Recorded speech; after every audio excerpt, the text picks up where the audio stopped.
venue présenter vraiment le tatouage paramédical. C'est pour les femmes qui ont été atteintes de cancer du sein. Donc après leur reconstruction mammaire, pour pouvoir retrouver visuellement un téton, une aréole.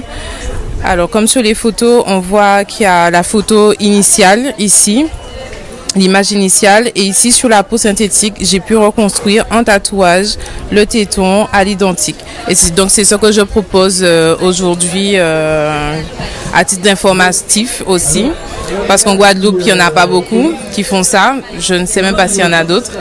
Et c'est vrai qu'en Guadeloupe aussi, la population est quand même réticente au tatouage. Donc je vais aussi bientôt proposer une alternative qui permettra justement juste de coller le téton, mais ce sera pour l'année prochaine. Je fais également tout ce qui est maquillage permanent, de réparation, donc les sourcils, les lèvres. Je fais des piercings, du tatouage artistique qui peut aussi camoufler les cicatrices des vergetures. Et puis le dermoniding qui est une technique de traitement en fait pour les cicatrices et les vergetures également. Il faut savoir que le tatouage paramédical est aussi valable pour les personnes atteintes de vitiligo, pour camoufler les taches en fait de dépigmentation de cette maladie. Je représente la pépinière, responsable de la pépinière de mon repos.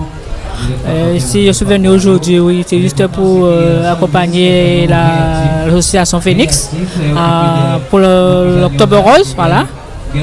Et puis c'est pour manifester et pour participer à cette manifestation qui est une manifestation qui est très encouragée pour lutter contre le cancer du sein et puis les autres cancers aussi.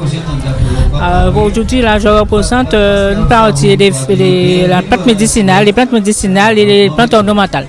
Et aussi les arbres fruitiers que je n'ai pas amené tout aujourd'hui, mais j'ai amené seulement du citron en la fruitier, du citron, des pommes cannelle, comment ça s'appelle encore, bois d'Inde. Voilà. Et les plantes ornementales, comme les bromeliacées, les cuféas, le thym Guyane, le romarin, et la fameuse clitoria et le vépélin, une plante qui est demandée aussi pour les diabétiques, voilà, qui doit faire en infusion et autres. Et je représente le laboratoire Roche sur la Guadeloupe. Le laboratoire Roche est un laboratoire pharmaceutique qui propose des médicaments anticancéreux dans le cancer du sein. Mais ce n'est pas pour cela que nous sommes là aujourd'hui. Aujourd'hui, nous sommes présents pour soutenir l'association Karukera Phoenix dans sa démarche d'information, de sensibilisation, de prévention aux côtés des femmes et des hommes en Guadeloupe pour protéger, prévenir le cancer du sein.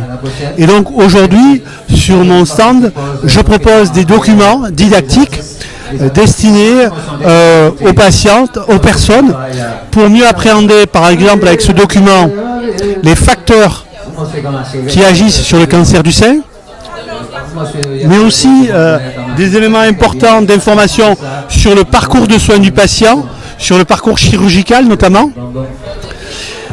et aussi sur l'après du cancer du sein, parce qu'aujourd'hui on arrive à prolonger la vie dans le cancer du sein, mais après comment on fait? Et donc il est important que les femmes avec ce document réapprennent à rester belles.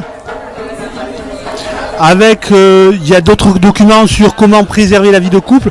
Donc aujourd'hui nous sommes là en support pour participer à cette journée de sensibilisation sur le cancer du sein, pour dire que dépister le cancer du sein c'est important, et pour les jeunes filles notamment ici en Guadeloupe, puisque la prévalence du cancer du sein est plus élevée en Guadeloupe qu'en France métropolitaine. Je fais partie du réseau HTA Guad. C'est un réseau qui existe depuis plusieurs années, plus de 20 ans en Guadeloupe, et qui s'occupe qui s'occupe de la prévention de toutes les maladies et surtout de l'hypertension artérielle. Invité avec le réseau Karukera Phoenix pour participer aussi à cette journée formidable qui est une journée au mois d'octobre concernant le cancer du sein. Alors nous sommes là aussi pour accompagner ce mouvement et la population de Cap-Est.